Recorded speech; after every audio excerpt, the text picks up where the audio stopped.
불자님들, 법우님들, 보살님들, 오늘 이 시간 여러분과 함께 나누고 싶은 이야기가 있습니다. 우리는 부처님께 예를 올리고 부처님의 가르침을 따르며 부처님을 믿고 의지합니다. 그런데 문득 이런 생각을 해보신 적 있으십니까? 석가모니 부처님은 도대체 어떤 분이셨을까? 어떻게 사셨을까? 왜 그런 길을 선택하셨을까 하는 궁금증 말입니다. 우리는 부처님의 가르침은 잘 알고 있습니다. 사성제를 배우고 팔정도를 실천하려 노력하고 연기법을 이해하려 합니다. 하지만 정작 그 가르침을 주신 분, 석가모니 부처님 그분 자체에 대해서는 얼마나 알고 계십니까? 부처님은 처음부터 부처님이 아니셨습니다. 우리와 같은 인간으로 태어나셨고 고민하셨고 번뇌하셨고 방황하셨습니다. 그리고 마침내 깨달음을 얻으셨습니다. 오늘은 그분의 일생을 따라가 보면서 왜 그렇게 사셨는지, 그 속에 담긴 깊은 의미가 무엇인지 함께 생각해 보는 시간을 갖고자 합니다. 어쩌면 우리 자신의 삶을 되돌아보는 거울이 될 수도 있을 것입니다. 2026년을 살아가는 우리에게도 부처님의 삶은 여전히 살아있는 가르침입니다. 부처님은 기원전 566년경 지금의 네팔 지역인 룸비니 동산에서 태어나셨습니다. 아버지는 석가족의 왕이셨던 정반왕이고 어머니는 마야 부인이셨습니다. 태어날 때부터 범상치 않은 징조들이 있었다고 전해집니다. 마야 부인은 꿈에 흰 코끼리가 옆구리로 들어오는 태몽을 꾸셨고 출산을 위해 친정으로 가시던 중 룸비니 동산에서 무우수나무 아래에서 시다르타 태자를 낳으셨습니다. 전설에 따르면 태어나시자마자 7걸음을 걸으시고 천상천하 유아독존이라 말씀하셨다고 합니다. 하지만 마야 부인은 태자를 낳은 지 7일 만에 돌아가셨고 이모인 마하파자파티 고타미가 태자를 키우셨습니다. 이미 탄생부터 생사의 문제가 깊이 새겨진 것입니다. 아버지 정반왕은 아들이 위대한 성인이 될 것이라는 예언을 들으셨습니다. 한 예언자는 태자가 세속의 왕이 되거나 아니면 출가하여 위대한 성인이 될 것이라 했습니다. 정반왕은 아들이 왕위를 이어받기를 원하셨기에 태자가 세상의 고통을 보지 못하도록 궁전 안에 가두셨습니다. 여기서 우리는 생각해 봐야 합니다. 과연 고통을 보지 못하게 가리는 것이 진정한 보호일까요? 아니면 고통을 직면하고 극복하는 것이 진정한 성장일까요? 정반왕의 선택은 많은 부모들이 하는 선택과 같습니다. 자녀가 힘든 것을 보기 싫어서 아픈 것을 겪지 않기를 바라면서 온실 속에 가두려 합니다. 하지만 인생은 결국 사고무량입니다. 생로병사의 고통은 피할 수 없는 것입니다. 시다르타 태자는 궁전 안에서 최고의 교육을 받으셨습니다. 무술도 배우시고 학문도 익히시고 예술도 감상하셨습니다. 16세에 야소다라 공주와 결혼하시고 아들 라훌라도 얻으셨습니다. 겉으로 보기에는 완벽한 삶이었습니다. 부귀영화를 모두 누리고 사랑하는 가족이 있고 장차 왕위를 이어받을 미래가 보장된 삶이었습니다. 오늘날로 치면 재벌 총수의 아들로 태어나 최고의 교육을 받고 아름다운 배우자를 만나 재산과 권력을 모두 가진 삶이라고 할 수 있습니다. 그런데 태자는 행복하셨을까요? 화엄경에 이런 구절이 있습니다. 일체유심조라 모든 것은 마음이 만든다는 말씀입니다. 아무리 좋은 환경이라도 마음이 편안하지 못하면 고통입니다. 태자는 29세가 되던 해 인생의 전환점을 맞이하셨습니다. 사문유관이라 불리는 사건입니다. 태자는 4번의 외출을 통해 인생의 진실을 보셨습니다. 첫 번째 외출에서 늙은 노인을 보셨습니다. 허리가 굽고 머리가 희고 지팡이의 의지에 겨우 걸어가는 노인의 모습이었습니다. 태자는 마부에게 물으셨습니다.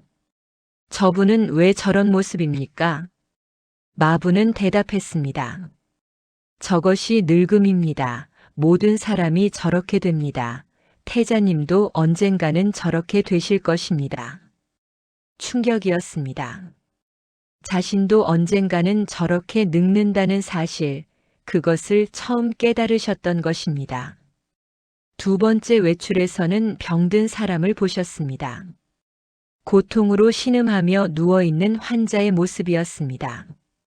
역시 마부에게 물으셨고 마부는 대답했습니다. 저것이 병입니다. 누구나 병들 수 있습니다. 태자님도 예외가 아닙니다. 세 번째 외출에서는 죽은 사람을 보셨습니다. 시신을 운구하는 장례 행렬이었습니다.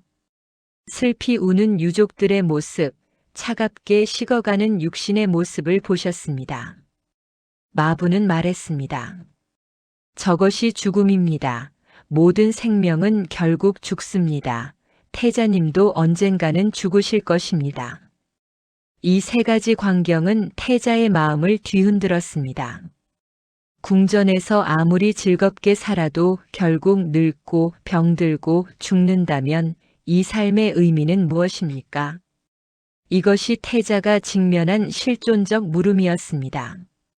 그리고 네 번째 외출에서 수행자를 보셨습니다. 평온한 얼굴로 탁발하며 걸어가는 사문의 모습이었습니다. 가진 것은 아무것도 없었지만 그 얼굴에는 깊은 평화가 있었습니다. 태자는 물으셨습니다. 저분은 어떤 분입니까? 마부는 대답했습니다. 생로병사의 고통에서 벗어나는 길을 찾는 수행자입니다. 바로 그 순간 태자는 결심하셨습니다. 나도 저 길을 가야겠다고, 진리를 찾아야겠다고 말입니다. 법구경에 이런 말씀이 있습니다. 깨어있는 사람은 밤이 길고 지친 사람은 길이 멉니다. 진리를 모르는 어리석은 사람에게는 윤회가 깁니다. 태자는 깨어나셨습니다. 단순히 눈을 뜬 것이 아니라 인생의 본질을 보신 것입니다. 그리고 그 순간부터 태자의 삶은 완전히 달라졌습니다. 불자님들, 우리는 어떻습니까? 우리도 매일 늙어가고 있습니다. 거울을 볼 때마다 조금씩 늘어가는 주름을, 휘어지는 머리카락을 봅니다. 우리도 언제 병들지 모릅니다. 건강검진을 받을 때마다 불안하고 어디가 아프면 두렵습니다. 우리도 언젠가는 죽습니다. 주변의 친구들이, 가족들이 하나씩 먼저 가는 것을 보면서 죽음을 생각합니다. 그런데 우리는 이것을 직면합니까? 아니면 외면합니까? 바쁘게 살면서 재미있는 것을 찾으면서 잊으려고 합니다. 하지만 잊는다고 해서 사라지는 것이 아닙니다. 태자는 직면하셨습니다. 그리고 해답을 찾으러 가셨습니다. 이것이 첫 번째로 우리가 배워야 할 부처님의 삶입니다. 진실을 직면하는 용기, 본질적인 물음을 던지는 자세입니다. 오늘날 우리는 너무 많은 것에 정신이 팔려 있습니다. 스마트폰을 보고 텔레비전을 보고 이것저것 하느라 정작 중요한 것을 놓치고 삽니다. 내가 왜 사는지, 어디로 가는지, 무엇이 진정으로 중요한지 생각할 시간이 없습니다. 부처님은 우리에게 묻고 계십니다. 그렇게 살다가 생이 끝나면 후회하지 않겠습니까? 지금 이 순간 여러분의 삶을 돌아보십시오. 진정으로 의미 있는 삶을 살고 계십니까? 아니면 그냥 흘러가는 대로 살고 계십니까? 부처님은 29세의 나이에 한밤중에 궁전을 떠나셨습니다. 잠들어 있는 아내와 어린 아들을 두고 모든 것을 버리고 떠나셨습니다. 이것을 대출류라고 합니다. 위대한 출가입니다. 많은 사람들이 이 대목에서 의문을 품습니다. 어떻게 처자식을 버리고 갈 수 있습니까? 너무 무책임한 것 아닙니까? 이기적인 것 아닙니까? 하지만 깊이 생각해 보십시오. 태자는 도망간 것이 아닙니다. 오히려 더 큰 책임을 지러 가신 것입니다. 자기 가족만이 아니라 모든 중생을 위한 길을 찾으러 가신 것입니다. 만약 태자가 궁전에 남아 왕이 되셨다면 한 나라를 잘 다스리셨을 것입니다. 하지만 출가하여 부처가 되심으로써 2500년이 넘도록 수억의 사람들에게 빛이 되셨습니다. 유마경에 이런 말씀이 있습니다. 중생이 아프기 때문에 보살도 아프다. 중생의 병이 나으면 보살의 병도 낫는다. 태자는 자기 가족의 행복만이 아니라 모든 중생의 고통을 보셨습니다. 그래서 떠나신 것입니다. 출가 후 태자는 여러 스승을 찾아다니셨습니다. 먼저 알라라 칼라마라는 수행자를 찾아가 선정 수행을 배우셨습니다. 무소유 처정이라는 깊은 선정의 경지에 이르셨습니다. 하지만 태자는 만족하지 못하셨습니다. 선정은 일시적인 평화를 줄 뿐 근본적인 해탈은 아니라고 보셨습니다. 다음으로 우타카 라마푸타를 찾아가 더 높은 선정을 배우셨습니다. 비상비비상 처정이라는 가장 높은 선정의 경지에 이르셨습니다. 하지만 역시 만족하지 못하셨습니다. 선정에서 나오면 다시 번뇌가 일어나기 때문입니다. 그래서 태자는 다른 길을 선택하셨습니다. 고행입니다. 5명의 수행자와 함께 우루벨라 숲으로 가서 극심한 고행을 시작하셨습니다. 하루에 쌀 한 톨, 참깨 한 알만 드시는 단식을 하셨습니다. 숨을 오래 참는 수행을 하셨습니다. 6년 동안 온갖 고행을 다 하셨습니다. 그 결과 몸은 뼈만 남았고 피부는 거칠어졌고 머리카락은 빠졌습니다. 거의 죽음에 이를 정도로 자신을 혹독하게 다루셨습니다. 그런데 깨달음을 얻으셨습니까? 아니었습니다. 몸만 망가졌을 뿐 진리는 여전히 멀었습니다. 어느 날 태자는 깨달으셨습니다. 이것도 아니구나, 극단적인 고행도 답이 아니구나 하고 말입니다. 강을 건너던 중 검은고 소리를 들으셨습니다. 스승이 제자에게 가르치는 소리였습니다. 줄을 너무 팽팽하게 당기면 끊어지고 너무 느슨하게 하면 소리가 나지 않는다. 적절하게 조율해야 아름다운 소리가 난다는 내용이었습니다. 바로 그것이었습니다. 중도 중용의 길이었습니다. 쾌락에 빠지는 것도 극단이고 고행에 빠지는 것도 극단입니다. 진리는 그 중간 균형 잡힌 길에 있었습니다. 태자는 고행을 그만두기로 하셨습니다. 마을로 내려가 우유죽을 얻어 드셨습니다. 수자타라는 여인이 올린 우유죽이었습니다. 그 죽을 드시고 기력을 회복하신 후 보리수나무 아래로 가셨습니다. 그리고 좌정을 하시며 이렇게 서원하셨습니다.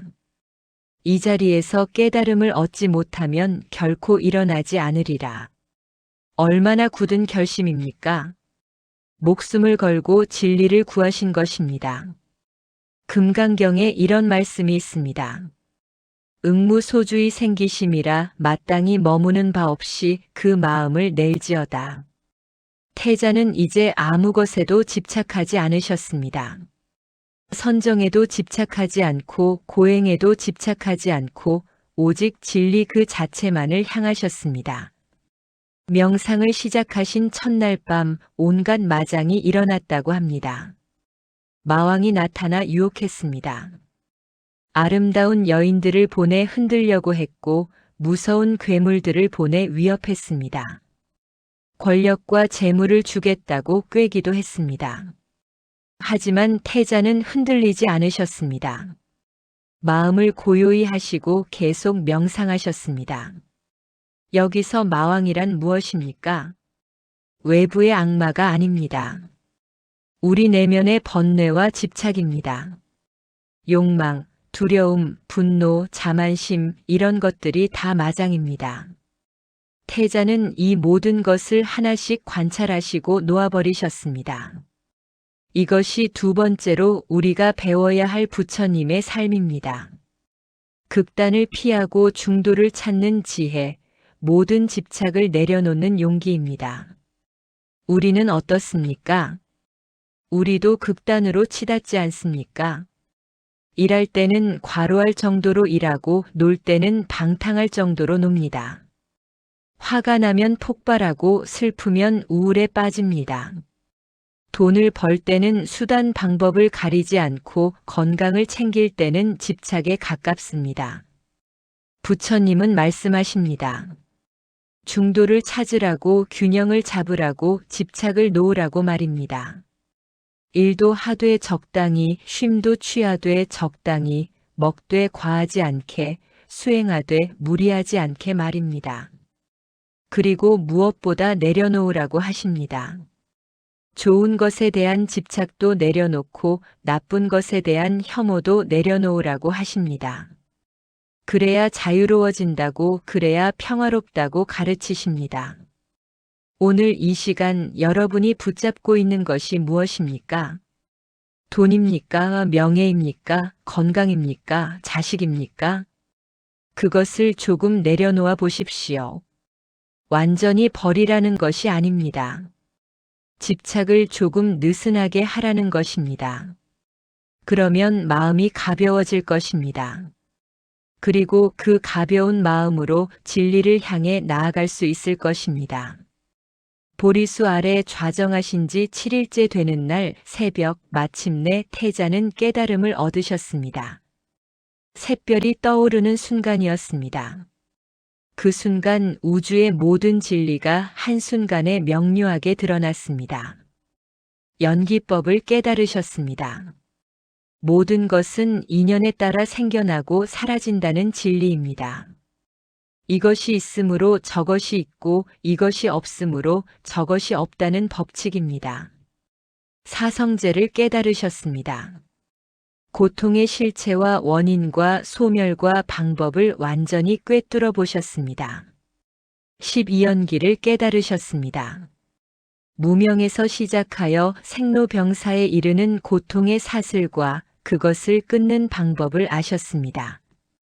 그리고 무엇보다 자신의 본래 면목을 보셨습니다. 화엄경에 나오는 유명한 말씀입니다. 기이하도다 기이하도다 일체 중생이 다 열애의 지혜와 덕상을 갖추고 있거늘 다만 망상과 집착으로 인하여 깨닫지 못하는구나. 모든 중생에게 이미 불성이 있습니다. 누구나 부처가 될 수 있는 가능성이 있습니다. 단지 망상과 집착이 그것을 가리고 있을 뿐입니다. 태자는 그 가림막을 걷어내셨습니다. 그래서 본래 갖추고 있던 지혜와 자비가 드러났습니다. 이때부터 시다르타 태자는 붓다, 즉 깨달은 자가 되셨습니다. 석가모니 부처님이 되신 것입니다. 35세의 일이었습니다. 깨달음을 얻으신 후 부처님은 7주 동안 그 자리에 머무르셨습니다. 깨달음의 희열을 음미하시며 이 진리를 어떻게 전할까 고민하셨습니다. 처음에는 망설이셨다고 합니다. 이 진리는 너무 깊고 미묘해서 욕망에 빠진 중생들이 이해할 수 있을까 의심하셨습니다. 하지만 범천이 나타나 간청했습니다. 중생들을 불쌍히 여기시어 법을 설해 주십시오. 눈에 티끌이 조금만 낀 사람들도 있습니다. 그들은 이해할 수 있을 것입니다. 부처님은 자비심을 내셨습니다. 그렇다 한 사람이라도 구할 수 있다면 가르쳐야 한다고 결심하셨습니다. 그래서 첫 번째 설법을 하러 가셨습니다. 사르나트의 녹야원으로 가셨습니다.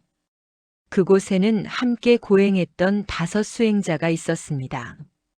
그들은 처음에 태자를 보고 무시했습니다. 고행을 포기한 타락자라고 생각했습니다. 하지만 가까이 다가온 부처님을 보고 놀랐습니다. 온몸에서 빛이 나고 위엄이 있었습니다. 그들은 자연스럽게 예를 갖추었습니다. 부처님은 그들에게 첫 설법을 하셨습니다. 초전법륜이라 불리는 설법입니다. 사성제와 팔정도를 설하셨습니다. 고통이 무엇인지, 왜 고통이 생기는지, 어떻게 고통에서 벗어날 수 있는지, 그 방법이 무엇인지 자세히 가르쳐 주셨습니다. 5 수행자는 깊이 감동했습니다. 그리고 부처님의 첫 번째 제자가 되었습니다. 이렇게 불법승 3보가 완성되었습니다. 부처님이 계시고 가르침이 있고 제자들이 생긴 것입니다. 그 후 45년 동안 부처님은 쉬지 않고 가르침을 펼치셨습니다. 인도 전역을 걸어 다니시며 설법하셨습니다. 왕족도 만나시고 천민도 만나셨습니다. 남자도 여자도 차별 없이 가르치셨습니다. 어떤 사람에게는 깊은 진리를 설하시고 어떤 사람에게는 쉬운 비유로 가르치셨습니다. 법화경에 나오는 일승법입니다. 진리는 하나지만 중생의 근기에 따라 다르게 설하신다는 것입니다. 비가 내릴 때 큰 나무는 많이 받고 작은 풀은 적게 받지만 비는 차별 없이 내리는 것과 같다고 하셨습니다. 부처님의 제자들은 점점 늘어났습니다. 출가 수행자도 늘고 제가 신자도 늘었습니다. 유명한 제자들이 많이 있었습니다. 지혜제일 사리불 존자, 신통제일 목걸련 존자, 두타제일 가섭 존자, 다문제일 아난 존자 등입니다. 부처님은 제자들에게 이렇게 말씀하셨습니다.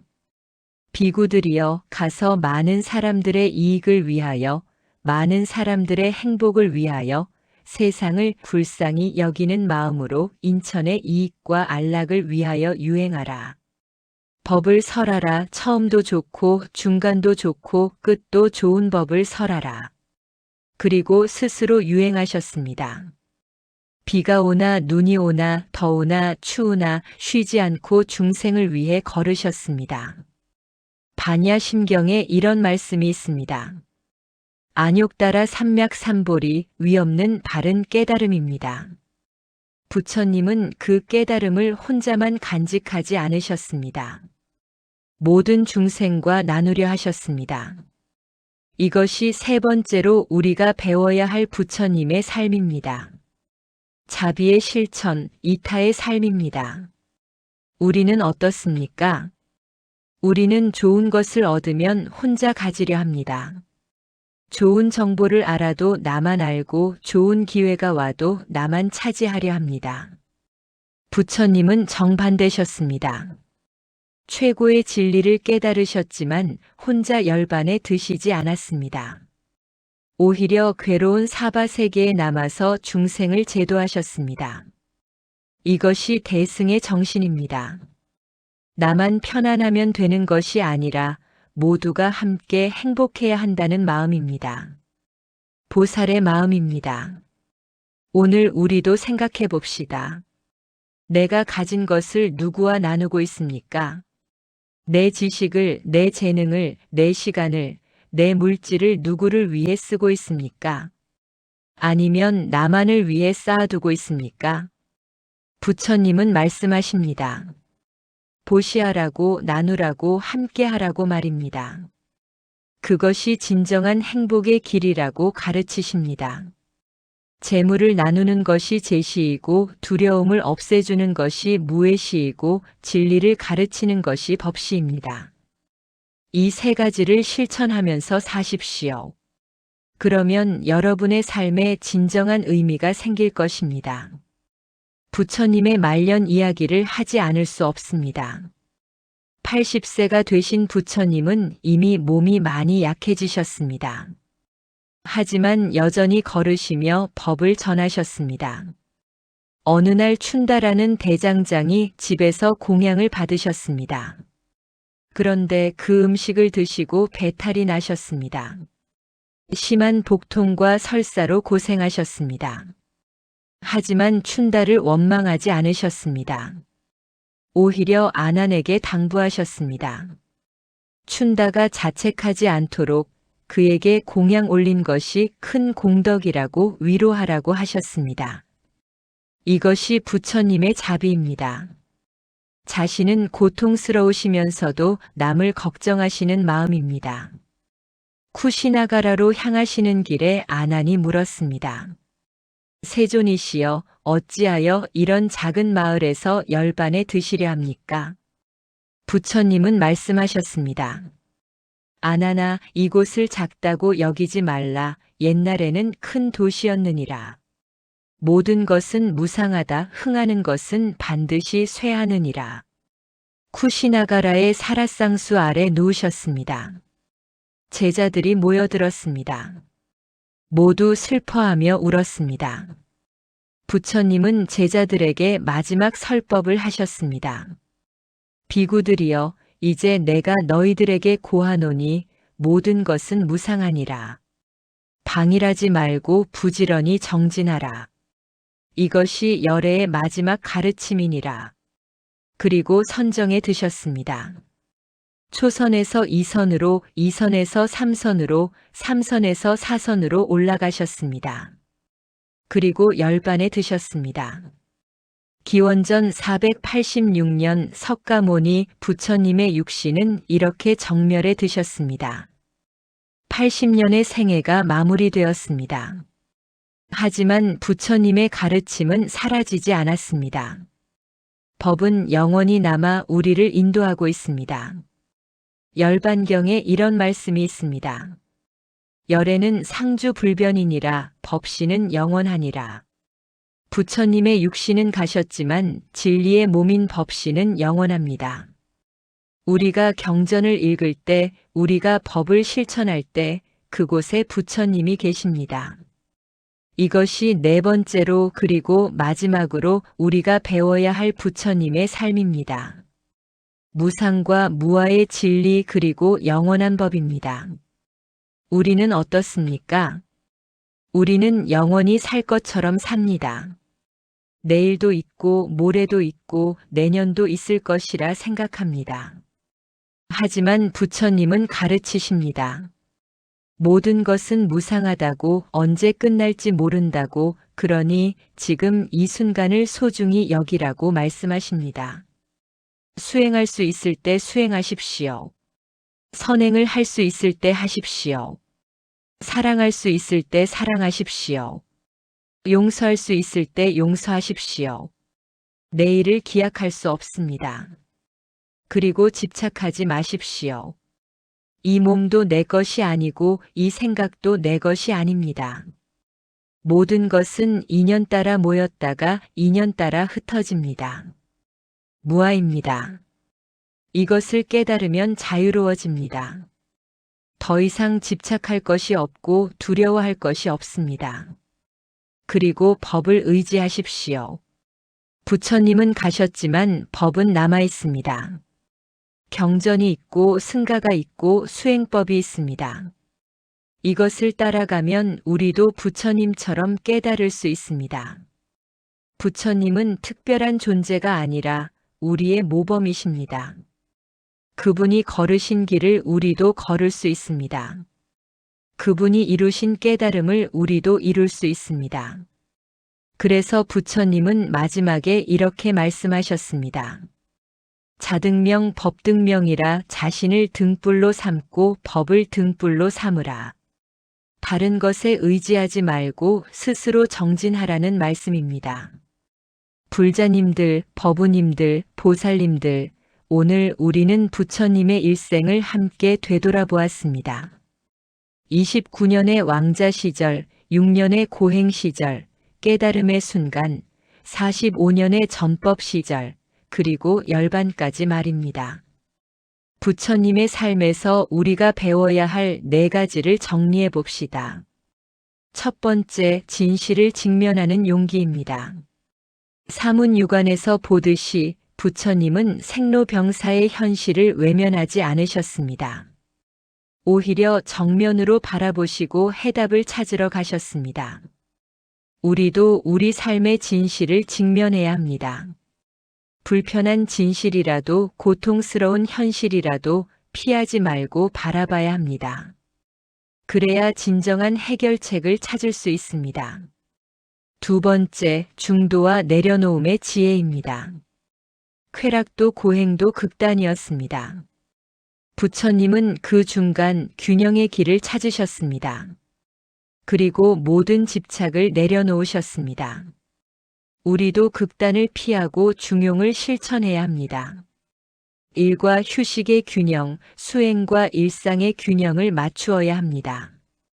그리고 집착을 내려놓아야 합니다. 좋은 것도 나쁜 것도 모두 내려놓을 때 자유가 옵니다.